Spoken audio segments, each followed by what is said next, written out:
બિનતત્વયુગ્મિકીય cuprous oxide Cu2O પ્રયોગશાળામાં બનાવી શકાય. આ ઓક્સાઇડમાં કોપર અને ઓક્સિજનનો ગુણોત્તર 2:1 કરતા થોડો ઓછો છે.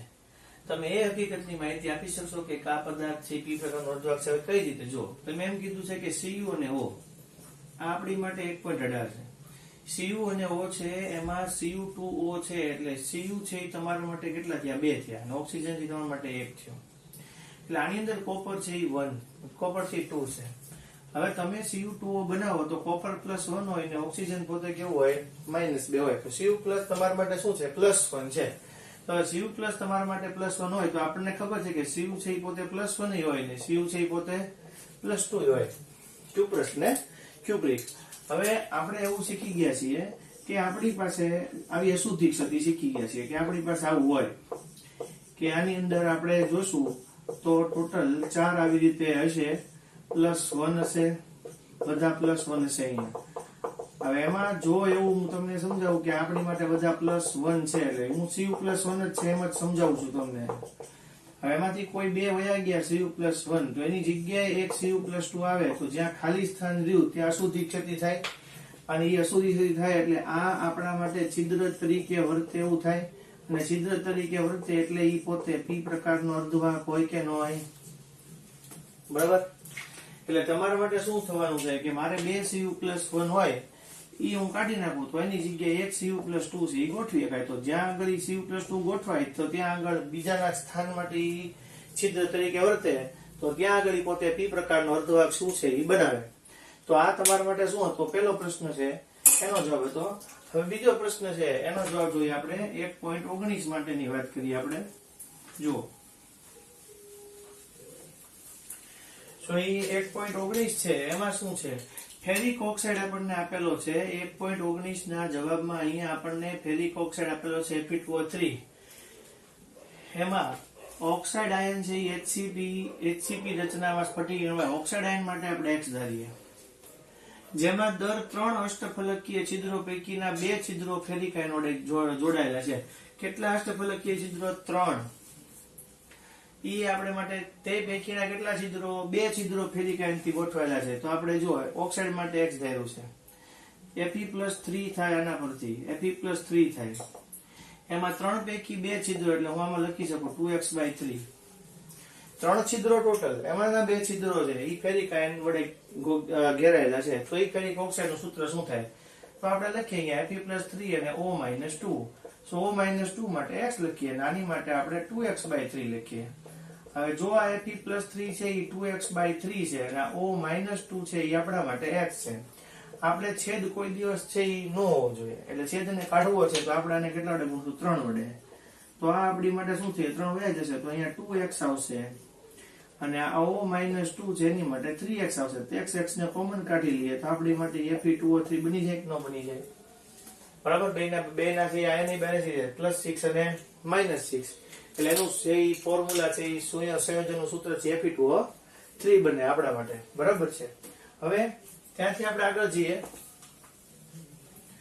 1.20 છે તો એ તમારા માટે સાવ સહેલો પ્રશ્ન છે. 1.20 છે શું છે? 1.20 ની અંદર કે P કે N પ્રકારના અર્ધવાહક તરીકે તેનું વર્ગીકરણ કરો. હવે હું એમ કહું કે મારી પાસે જર્મેનિયમ છે. 1.20 પ્રશ્નમાં જર્મેનિયમ છે એની બાહ્ય કક્ષામાં 4 છે.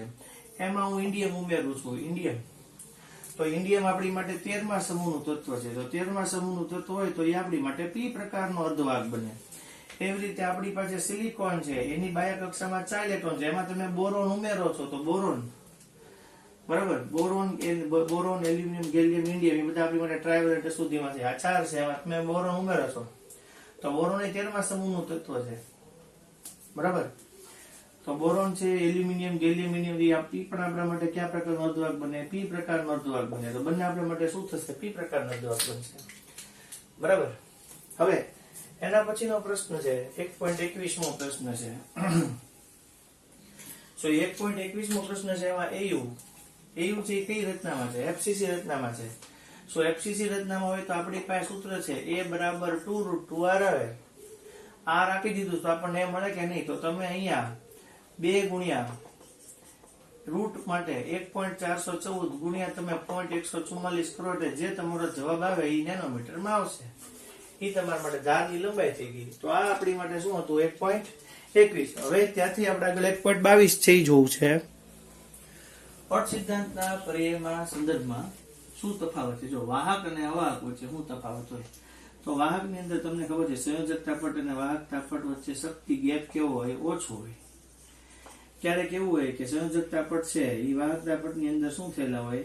સંમિશ્રિત થયેલા હોય, એવું પણ હોય. જ્યારે અવાહક હોય એની વચ્ચે સંયોજકતા પટ અને વાહકતા પટ વચ્ચે બહુ મોટો ગેપ હોય, બરાબર? એટલે વાહક અને આપણે એમ કહીએ સંયોજકતા પટ અને વાહકતા પટ વચ્ચે બહુ મોટો ગેપ હોય તો એ આપણી માટે અવાહક છે. વાહક હોય તો આમ જેવું છે, પણ અર્ધવાહક હોય તો એની વચ્ચે જે શક્તિ ગેપ હોય એ કેવો હશે? આપણા માટે ઓછો જોવા મળે. યોગ્ય ઉદાહરણો સાથે નીચેના પર્યાય સમજાવવાના છે. તો આપણી માટે 1.23મો પ્રશ્ન આવ્યો, શોટકી ક્ષતિ, ફ્રેન્કલ ક્ષતિ. શોટકી ક્ષતિ છે એ આપણે એવું જોયું હતું કે એ પોતે તટસ્થ આયનોમાં જોવા મળે. ધન આયનો અને ઋણ આયનોની સંખ્યા છે એ મોટા ભાગે હરખી જ ખસેલી હોય, બરાબર? મોટા ભાગે શોટકી ક્ષતિ છે એ 10⁶ પ્રતિ ઘન સેમી જોવા મળે. 10⁻22 એટલે 10⁻22 ટોટલ આયન હોય, 10⁻16 એક જોવા મળે એટલે 10⁶ પ્રતિ ઘન સેમી આયનો હોય. મોટા ભાગે ઉદાહરણોમાં NaCl, KCl, AgBr આવે. AgBr માં શોટકી ને ફ્રેન્કલ બંને એવું લખવું પડે, બરાબર? ફ્રેન્કલ ક્ષતિ છે એ શું છે? તો ફ્રેન્કલ ક્ષતિમાં આપણે એવું જોયું હતું કે ફ્રેન્કલ ક્ષતિ હોય એની અંદર આવા જે પરમાણુ ગોઠવાયેલા હોય એમાં નાના કદનો મોટે ભાગે નાના કદનો ધન આયન પોતાના સ્થાન પરથી ખસે. જ્યાં ખસે ત્યાં અવકાશ ક્ષતિને, જ્યાં ગોઠવાય ત્યાં આગળ આંતરાલીય ક્ષતિ રચે, બરાબર? અને એની અંદર ઉદાહરણોમાં ZNA, AgCl, AgBr ને AgI આવે. આપણે એને લખવું પડે. એટલે મૂળા તમને પરીક્ષામાં 2 માર્કના પ્રશ્નો પૂછાય. આંતરાલીય ક્ષતિ, આંતરાલીય ક્ષતિ છે એ શું છે? એ બસ આ જ છે કે કોઈ પણ પરમાણુ નીકળો છે બીજા કોઈ પણ જગ્યાએ ગોઠવાઈ જશે. એના કારણે ઘન પદાર્થની ઘનતામાં ઘટાડો થતો નથી. એફ કેન્દ્રો, તો એફ કેન્દ્રોની અંદર આપણે આવું જોયું હતું કે નહીં, NaCl ને જ્યારે સોડિયમની બાષ્પના સંદર્ભમાં આપણે લગભગ 3જી વાર ભણીએ તો NaCl છે એના જ્યારે સોડિયમની બાષ્પના સંદર્ભમાં ગરમ કરવામાં આવે ત્યારે ક્લોરીન આયન છે અહીંયાથી નીકળી જાય એટલે Na+ માંથી ઇલેક્ટ્રોન છૂટો પડેલો ઇલેક્ટ્રોનની આસપાસ છે સોડિયમના ધન આયનો પણ ગોઠવાઈ જાય. એટલે ખાલી પડેલી જે જગ્યા હોય એ ધન આયનો તરીકે વર્તે અને એ ધન આયનો તરીકે વર્તવાને કારણે એ આપણા માટે એફ કેન્દ્ર તરીકે વર્તે, જેને આપણે જર્મન શબ્દ ફારબેન્જેન્ટરથી રંગ કેન્દ્ર તરીકે ઓળખવામાં આવે. નીચી ઉર્જા અવસ્થામાંથી ઊંચી ઉર્જા અવસ્થામાં જાય, પણ ઊંચી ઉર્જા અવસ્થામાં બહુ લાંબો સમય ન રહે એટલે જે ઉર્જાને ગ્રહણ કરી હોય એ પોતે છોડે, એ પ્રમાણે રંગ આપે. NaCl પીળો, LiCl ગુલાબી, KCl છે એ જાંબલી રંગ આપે, નીલવર્ણી રંગ જેવું આપે. હવે એના પછી છે 1.24મો પ્રશ્ન છે. તો 1.24મો જે પ્રશ્ન છે એની અંદર આપણને કીધું છે કે એલ્યુમિનિયમ છે એ આપણા માટે CCP રચનામાં છે. તો એલ્યુમિનિયમ છે એમાં ચોપડીમાં એવું લખ્યું ક્યુબિક ક્લોસ્પેડ. જો આ બધા નંબર છે ને એ ચોપડી પ્રમાણે આપ્યા. ગઈકાલે જે નંબર આપતો હતો ને બધી એક આપણે જે સ્વાધ્યાય હોય એમાં જે બુક પ્રમાણે નંબર આપતો હતો એવું હતું. એના નંબરમાં થોડો ચેન્જ હશે પણ આચુમાં ચોપડી પ્રમાણે નાખતે હું તે બાજુમાં નંબર ગોઠવેલા છે એટલે તમારી રીતે સેટ કરી લેવાનું.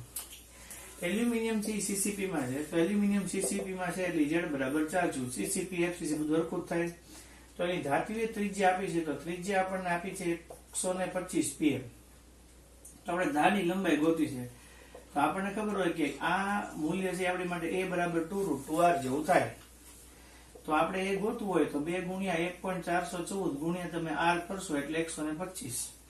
જે જવાબ આવશે એ PM માં આવશે, બરાબર? એ જવાબ જે તમારા માટે PM માં આવ્યો એના પરથી શું આવશે કે એક ઘન સેમી કદમાં કેટલા એકમ કોષ હશે. તો એક ઘન સેમી કદની અંદર કેટલા એકમ કોષ હશે. તો તમારે જે જવાબ આવશે એને તમારે શું કરવું પડશે? એનો ઘન કરવો પડશે. આ જે જવાબ આવશે એનો તમારે ઘન કરવો પડશે. એનો તમે જે જવાબ આવશે એનો તમે ઘન કરશો એ કિંમતને અહીંયા એક ઘન સેમી આવ્યું તો તમારે આને પહેલા શું કરવું પડશે? PM માંથી તમારે મીટરમાં સેન્ટીમીટરમાં ફેરવવું પડશે. સેન્ટીમીટરમાં ફેરવશો એ જે જવાબ આવશે ને તમે અહીંયા મૂકશો એટલે જે જવાબ આવશે તમારો છેલ્લો એ તમારા માટે 10⁻22 ના ક્રમમાં જેવું આવશે કે 10⁻20 ના એટલે 2.2 ગુણ્યા 10⁻20 કે 22 જેવો જવાબ આવે છે તમારે, બરાબર? તો એ આપણે એ તમે જે આનો ગણતરી કરશો પછી તમારો જવાબ આવશે 2.2 ગુણ્યા 10⁻20 કે 22 જેવો જવાબ આવશે એ તમારે લાવવાનો રહે, બરાબર? હવે જે આવે છે એ છેલ્લો પ્રશ્ન છે 1.25મો પ્રશ્ન છે. એ શું છે આપણી માટે? તો તમે આમ નામ જોવો ને એટલે તમને થોડોક અંદાજો આવે કે આ ખરેખર કોની વાત છે અહીંયા થઈ રહી છે. NaCl છે એની અંદર SrCl ઉમેરાનો, એટલે ખરેખર આ આપણી માટે અશુદ્ધિ ક્ષતિની વાત થઈ રહી છે. અશુદ્ધિ ક્ષતિની વાત થઈ રહી છે, એમાં Na પ્લસ અને કોણ છે Cl માઇનસ છે. હવે આ Sr+2 ને Cl માઇનસ થશે. હવે તમને ખબર છે 2 સોડિયમ જશે ત્યાં આગળ એક Sr+2 ગોઠવાશે, એટલે 2 સોડિયમ ની જગ્યાએ એક Sr+2 ગોઠવાય તો એક સોડિયમ નો ધન આયન છે એનો અવકાશ થાય. ઈ અવકાશ થશે એની સાંદ્રતા ગોતવાની છે આપણે. તો મોટે ભાગે કોઈ પણ અવકાશની સાંદ્રતા આપણે ગોતવી હશે તો પહેલા આપણે 10⁻³ ગણ એના મોલ પર્સન્ટેજ છે એટલે એને 100 વડે ભાગીએ. આ 10⁻³ છે એને 100 વડે ભાગ્યા છે અને એને ગુણ્યા હંમેશા શું કરવો પડશે, એને એવોગાડ્રો નંબર. તો આ તમારા માટે તમે જોવો છો આ ઉપર આવશે 10⁻5 થશે, એને ગુણ્યા 6.022 ગુણ્યા 10⁻23 થશે એટલે 6.022 ગુણ્યા 23 માંથી 5 જશે એટલે 18. આ તમારા માટે Na પ્લસ ના આયનની સાંદ્રતા અથવા અવકાશની સાંદ્રતા અથવા તેના મૂલ્ય. તો આ તમારા માટે 1.25 મો પ્રશ્ન થયો. હવે જે 1.26 મો પ્રશ્ન છે એની અંદર બધું લો ચુંબક ને પ્રતિચુંબક ને એવું બધું જ આવે છે, તો આપણે આગળ જોઈએ.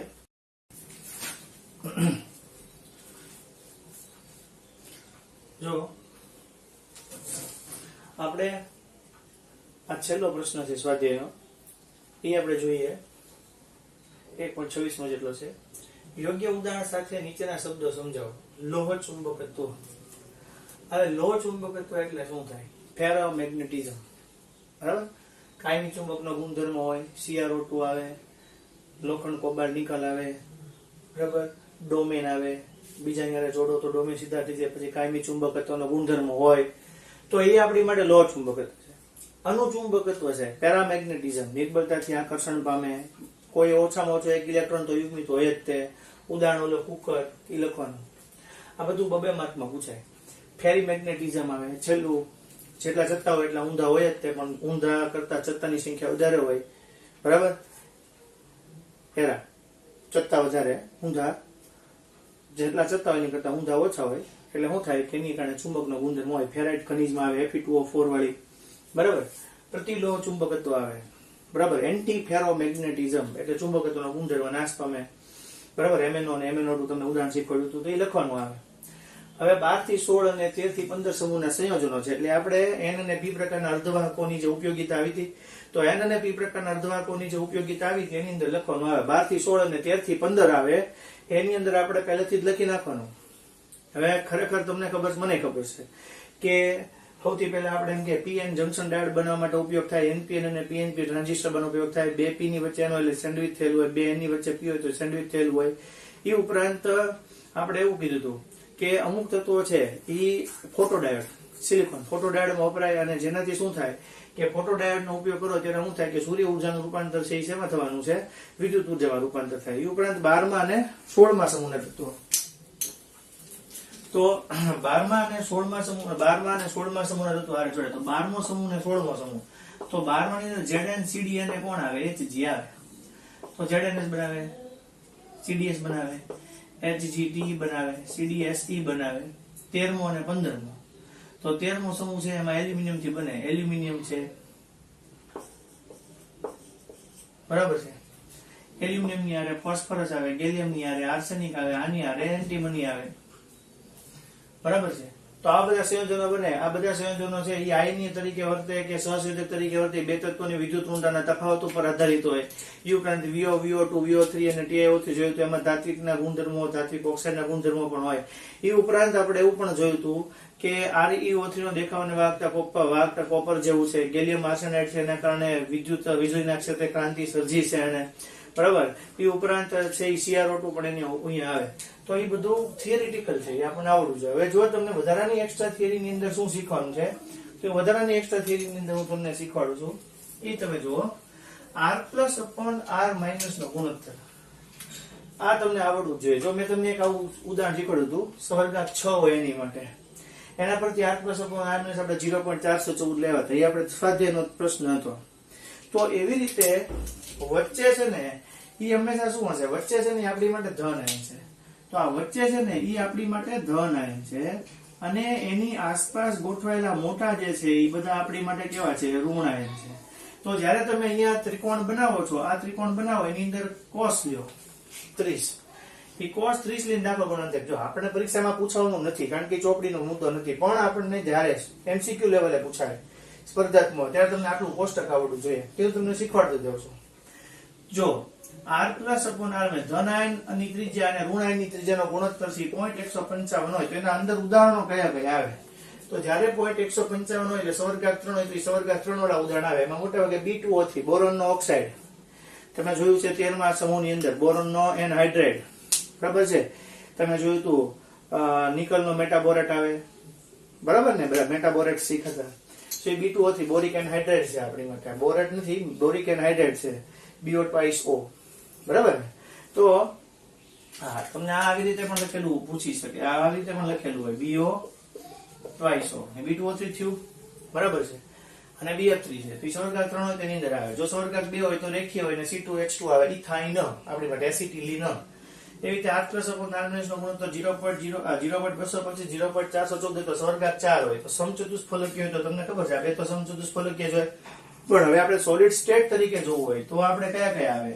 ZNS, BS અને HGS. એ ઉપરાંત Cu ની આરે ત્રણ હેલોજન આવીએ કે Cl, Br અને હાય. આ આપણી માટે રેર કેસ છે. NaCN4 સમતલી સમતોલ સાથે જનરલી આપણને આ પૂછવાનું 6 અષ્ટફલકીય માટે NaCl, NaBr, MgO, CaO અને CS. તો તમારે જ્યારે આવા પર MCQ પૂછાયેલા છે r plus upon r minus નો ગુણોત્તર આટલો હોય તો તમારે કયું સામે આનું ઉદાહરણ આવીએ કે તો એ તમારે યાદ રાખવાનું છે. તો આનાથી બહાર નથી પૂછવાનું, આ આટલા જ પૂછવાના છે. તમને વધારાના ઉદાહરણ મેં જેટલા આવે એટલા કહી દીધા છે, તો તમારે આટલું યાદ રાખવાનું છે. હવે શું થાય કે તમને પરીક્ષાની અંદર r plus upon r minus ના ગુણોત્તર હોય ને એમાં સવર્ગાંક કેટલાકના યાદ રાખવા પડશે. તો એ સવર્ગાંક છે એ તમારે યાદ જ રાખવા પડે કારણ કે સવર્ગાંક કેમ આવે એની કોઈ વિશેષ માહિતી છે એ ક્યાંય આપેલ નથી. એટલે હું તમને સવર્ગાંક છે એનું કોષ્ટક છે આના પછી શીખવાડું છું. પહેલા તમને હું ખબર પડવી જોઈએ કે સવર્ગાંક 3 એટલે હું ધન આયનની આસપાસ ગોઠવાયેલા ઋણ આયનો 3 છે. નાનો હોય નાનો છે એ આપણી માટે ધન આયન છે ને મોટો છે એ ઋણ આયન છે. એવી જ રીતે અહીંયા નાનો ધન આયન છે ને એની આસપાસ ગોઠવેલા 4 મોટા એ ઋણ આયન છે. એવી રીતે એક નાનો ધન આયનની આસપાસ 4 ગોઠવેલો, એક ઉપર ગોઠવેલો અને એક પાછળ ગોઠવેલો, ટોટલ સવર્ગાંક છે આપણી માટે 6 થાય. એના જેવું બને. તો r plus upon r minus ધન આયન અને ઋણ આયનની ત્રિજ્યાનો ગુણોત્તર કહેવાય. તો એ આપણને આટલા ઉદાહરણો છે, તો એ આપણને આટલા આવડવા જોઈએ બરાબર. હવે હું તમને આના પછીના નેક્સ્ટ થિયરી પર લઈ જાઉં છું. આ બધું તમારી પાસે લખેલું હોવું જોઈએ, તમારે ફોટો પાડી લેવાનો અત્યારે બરાબર છે. તો એમાંથી હું તમને વધારાનું ઓછી શીખવાડતો જઈશ બરાબર. તો હવે જે આવે છે એ સવર્ગાંક કેમ યાદ, સવર્ગાંક છે ને એ કોના કોના અલગ અલગ છે એ મારે તમને યાદ રખાવે છે. આપણે સવર્ગાંક છે એ આપણે જોઈએ છીએ આગળ. જો આ બધા આયોનિક સંયોજનો છે એનું વર્ણન છે, આ સંયોજન, આ એનું વર્ણન, આ CN એટલે સવર્ગાંક, કોઓર્ડિનેશન નંબર, અને આ જે છે ઈ આપણી માટે એની અંદર ઉદાહરણો એક્ઝામ્પલ.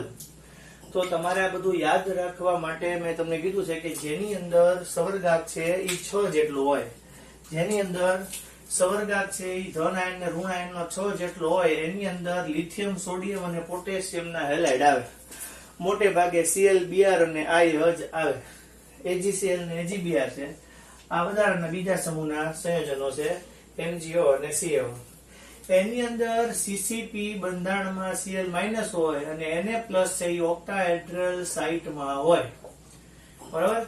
એ રીતે ઝિંક હોય તો ઝિંક ની અંદર Zn+2 ને S-2 છે. ઝિંક જ્યારે વૃત્તજાઇટ સ્વરૂપમાં હશે ત્યારની વાત છે.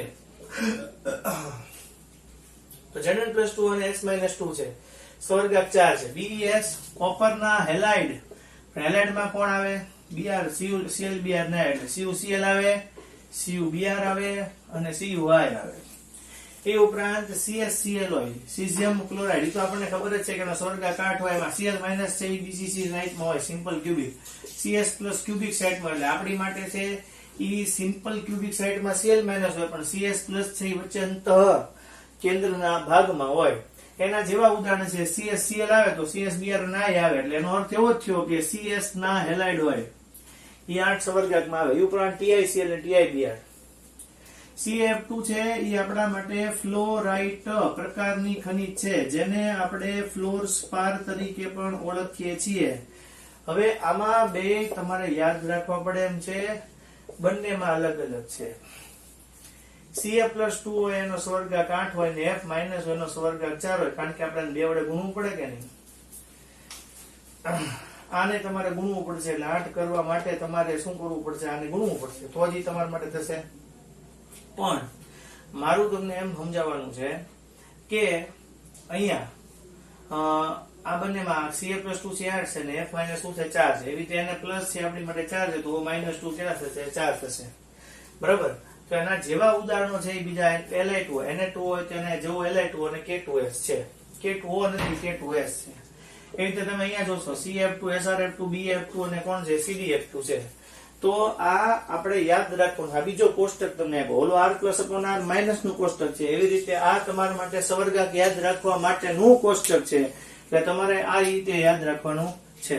હવે હું તમને ત્યાંથી હવે વધારાની થિયરી તરીકે બીજામાં લઈ જાઉં છું. જો તમારે આ યાદ રાખવાનું, આ તમારે 2 થી 3 વખત લખવું પડશે તો જ આવડશે, નહીં તો નહીં આવડે. બરાબર. આ બધા ઉદાહરણો છે તમને આવડવા જ જોઈએ. બરાબર છે. એ જ રીતે હવે જે નેક્સ્ટ થિયરી છે એ નેક્સ્ટ થિયરી છે તમને સમજાવું. મુખ્ય આપણે લાસ્ટમાં એક્સ્ટ્રા થિયરી કરવાનું કારણ એ છે કે શરૂઆતમાં તમને પહેલા આખું બુક આવડે. જો બધા અલગ અલગ રીતે તૈયારી કરતા હોય, કેટલાક બુક લેવલે તૈયારી કરતા હોય, કેટલાક છે JEE લેવલે તૈયારી કરતા હોય, કેટલાક નીટ લેવલે કરતા હોય, પણ એની માટે મેઇન પાયો તો આપણી બુક જ છે. તમે જો બુક હરખી સમજાવો તો તમને ખબર પડે કે મને આ સમજાય, એટલે આપણે છેલ્લે કરીએ. કોઈ પણ ચેપ્ટર કરીએ એમાં બધું પેલા તમને ચોપડી લેવલ સમજાતો હોય, ચોપડી આખી આવડે તો તમારા માટે તૈયાર થઈ ગયું. બાકીનું બધું આપણે દરેક ચેપ્ટર માટે આમ ભણીએ જ છીએ. તો મારું તમને કહેવાનું એમ છે કે આ તમે તૈયાર કરશો એટલે તમારે છે ને આનીથી બહાર કે પૂછાવડું નથી, કોઈ દી ન પૂછાય. બરાબર. હવે હું તમને આના પછીના લેવલની થિયરી પર લઈ જાઉં છું, પણ પેલા તમારા બધા કોષ્ટક જે તમને કરાવ્યા, R plus upon R minus નું કોષ્ટક હોય કે આ કોષ્ટક હોય, એ તમારે 3 વાર લખવું પડે. જ્યાં સુધી યાદ ન રહે ત્યાં સુધી તમારે એ લખવું જ પડે, તો જ આવડે. આગળ નેક્સ્ટ જી આપણે આગળ હવે આ બ્રેગનું સમીકરણ છે. વૈજ્ઞાનિકો બે હતા, બે ભાઈ હતા, વિલિયમ એલ બ્રેગ અને વિલિયમ એચ બ્રેગ. એના દ્વારા ક્ષૌકિરણ વિવર્તનના પ્રયોગો, એક્સ-રે, બરાબર, ડિફ્રેક્શન, એક્સ-રે વિવર્તન કરવા માટેના પ્રયોગો માટે એક સરળ અભિગમ શોધો. એમાં બ્રેગની એક વર્ણી એટલે એક રંગનો પ્રકાશ જ્યારે આપાત કરવામાં આવે કોઈ પણ સ્ફટિક હોય એના પર, તો ત્યારે ઈ ક્ષૌકિરણોનું સ્ફટિકમાંના સમાંતર સમતલોમાં રહેલા પરમાણુ દ્વારા પરાવર્તન પામે. એટલે આપણે એવું કહી શકીએ કે આ પરાવર્તન થયું, એવું નીચે કિરણ હોય એના પર પરાવર્તન થાય, હજી હોય ત્યાંથી પણ પરાવર્તન થાય. તો જ્યારે આ કિરણ છે એ એક સ્તરમાંથી બીજા સ્તરમાં જાય ત્યારે આપણે અહીંયા આટલું માપ આપ્યું, આને BC અને CD કીધું. તો જ્યારે એ એક સમતલમાંથી બીજા સમતલમાં જાય ત્યારે આ જે ભાગ છે એને D કીધું. હવે કોઈ પણ પ્રકાશ આપાત કર્યો છે એની તરંગ લંબાઈને આપણે લેમ્ડા કહીએ. તો અહીંયા જે જેમ જેમ સ્તર વધતા જાય એટલે એમ શું થતું જાય, લેમ્ડા વધતો જાય એટલે n લેમ્ડા જેટલું અંતર કાપવું પડે. તો અહીંયા એક સમતલ એક સ્તરમાંથી બીજા સ્તરમાં જ્યારે પ્રવેશે, એક સ્તરમાંથી બીજા સ્તરમાં કિરણ છે એ પ્રવેશે, તરંગ લંબાઈ વાળું કિરણ છે એ પ્રવેશે, ત્યારે તેને n લેમ્ડા જેટલા સ્તરમાં જાય એટલા સ્તર જેટલું n લેમ્ડા જેટલું વધુ અંતર કાપવું પડે. એ વધુ અંતર કાપવું પડે એટલે એ કેટલું અંતર કાપવું પડે? હવે અહીંયા એમ કહું કે અહીંયાથી અહીંયા આવ્યું તો જે આટલું અંતર જે છે એ વધારાનું અંતર છે, તો એ BC પ્લસ CD જેટલું અંતર દર વખતે વધારે કાપવું પડે. BC પ્લસ CD જેટલું અંતર વધારે કાપવું પડે એટલે અહીંયા જે ત્રિકોણ બને છે, ત્રિકોણ બને છે કયો છે આપણી માટે? ત્રિકોણ ABC બને છે. અને એ જે ત્રિકોણ ABC છે એ આપણા માટે કાટકોણ ત્રિકોણ છે. હવે હું અહીંયા AC ના છેદમાં BC લખું છું. AC ના છેદમાં BC બરાબર હું લખું છું sin થીટા.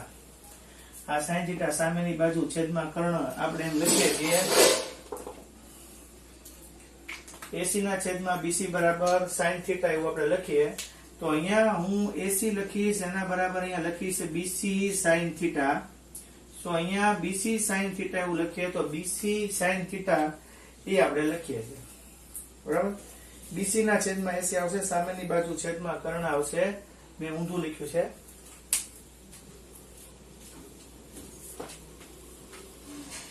કારણ કે સામેની બાજુના છેદમાં કર્ણ આવશે. તો આપણી માટે જે સામેની બાજુ છે એના છેદમાં કર્ણ આવશે એટલે BC ના છેદમાં AC આવશે.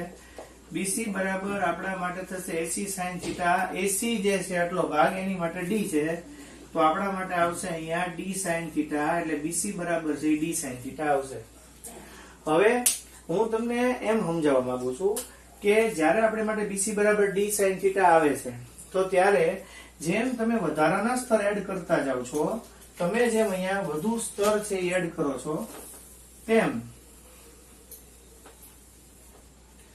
અહીંયા જે આવે ઈ n લેમ્ડા જેટલા સ્તર વધે એટલા લેમ્ડા જેટલું અંતર આવે. અને અહીંયા આવશે આપણી માટે 2BC બરાબર. એટલે જેટલા વધશે, જેટલા આપણી માટે n લેમ્ડા વધશે એટલે એનું જે ગુણોત્તર છે આ રીતે બે ગણા જેટલો ગુણોત્તર વધે. તે 2 ગણા જેટલો ગુણોત્તર વધે એટલે જ્યાં આગળ BC છે ત્યાં આપણે શું લખીશું? D sin theta. એટલે અહીંયા જે આવશે એ 2D sin થીટા આવો જવાબ આવશે. તો n લેમ્ડા ઇક્વલ ટુ આપણી માટે 2D sin થીટા આવશે. જે આ D છે એ બે સ્તરો વચ્ચેનું અંતર છે, આ થીટા છે એના વચ્ચે બનતો ખૂણો છે, અને લેમ્ડા છે એ આપણી માટે એક વર્ણી પ્રકાશની તરંગ લંબાઈ છે. એટલે આના પરથી છે ને દાખલા પૂછાય. n lambda equal to 2D sin theta ઉપરથી દાખલા પૂછાય. તો એ દાખલા આપણને આ રીતે આવડવા જોઈએ. જે n lambda equal to 2D sin theta છે, તો આ D એટલે એ બે સ્તરો વચ્ચેનું અંતર છે, લેમ્ડા છે એક વર્ણી પ્રકાશની તરંગ લંબાઈ છે. એના પરથી આપણે બ્રેગનું સમીકરણ, મૂળ આ સમીકરણ છે n lambda equal to 2D sin theta, એ તમને આવડવું જોઈએ. તો શું વિલિયમ એલ અને એચ બ્રેગ વૈજ્ઞાનિકો એક સહકિરણો છે એના વિવર્તન છે એના પ્રયોગો માટે સરળ રીત શોધી. એમાં એક વર્ણી પ્રકાશ છે એને સ્ફટિકોના સમાંતર સમતલ હોય એના પરાવર્તન ઉપર આધાર રાખે. એક સ્તરમાંથી બીજા સ્તરમાં જયારે પ્રવેશ કરે એને n લેમ્ડા જેટલું અંતર કાપવું પડે. તો આપણે જે અંતર હોય BC + CD જેટલું હોય. ત્રિકોણ ABC આપણી માટે કાટકોણ ત્રિકોણ છે, એની અંદર આપણે થીટાની સામેની બાજુ છેદમાં કર્ણ, એટલે સામેની બાજુ છેદમાં કર્ણ પરથી sin થીટા લીધું, AC અહીંયા લઈ ગયા, પણ આ AC એટલે આપણી માટે D છે. તો અહીંયા આપણે એવું લખી શકીએ કે AC છે ત્યાં આપણે D લખ્યું. તો AC બરાબર D sin થીટા થાય. તમે જેટલા સ્તરોમાં પસાર થશો એટલામાં એના કરતા 2 ગણા જેટલું અંતર હશે, એટલે 2D sin થીટા હશે, એટલે 2BC જેટલું અંતર હશે. એટલે જેટલું હશે એના કરતા 2 ગણું BC જેટલું અંતર હશે. એ બે આમને મૂક્યા, BC ની જગ્યાએ આપણે D sin થીટા લખ્યું, 2D sin થીટા થયું. આ n સ્તર છે, લેમ્ડા પ્રકાશ તરંગ લંબાઈ છે, અને બે સ્તરો વચ્ચેનું અંતર હશે તો એ D જેટલું હશે. તો આના પરથી આપણે આ બ્રેગનું સમીકરણ શીખ્યા. હવે ખાલી મારે તમને એક જ થિયરી કરવાની બાકી છે. હું તમને થિયરી અત્યારે જ કરાવી દઉં છું. એટલે આપણે મોટા ભાગની એક્સ્ટ્રા થિયરી જે પણ હશે એ પતી જશે.